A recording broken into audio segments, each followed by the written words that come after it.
Gas ઉપર કઢાઈ મૂકી દીધી છે અને હવે 2 મોટી ભરી હું તેલ લઈશ.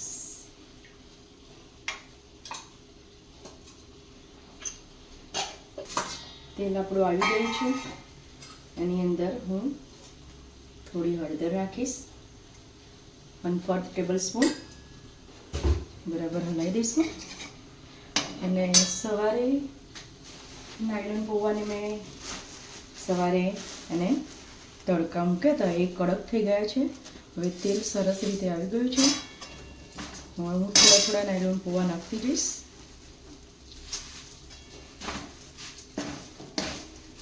હલાવતી જઈશ.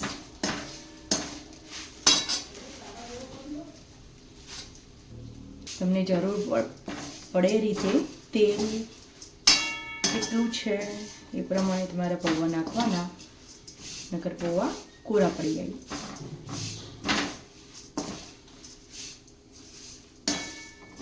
હજુ તેલ છે, વ્હાઈટ પોર્શન દેખાય છે તો હું ફટાફટ હલાવી દઈશ. તમે જોઈ શકો છો કે હજુ તેલ છે મારી જોડે. હું હજુ પૌવા થોડા નાખીશ.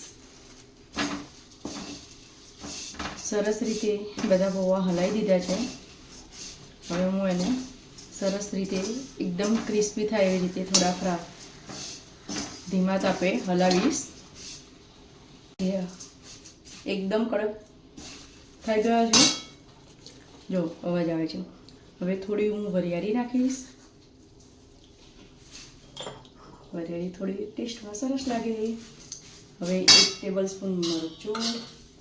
તમે તીખું ખાતા હોય તો થોડું તીખું નાખી શકો છો. ધાણા જીરું 1/2 ટેબલ સ્પૂન. સ્વાદ અનુસાર સંચર નમક, પિંક સોલ્ટ. ને બરાબર મિક્સ કરી દઈશું. ને ઠંડુ થાય પછી આપણે એમાં ખાંડ નાખી દઈશું.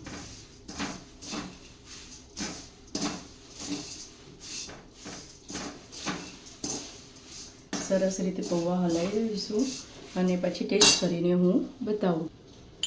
ઠંડા થઈ ગયા છે.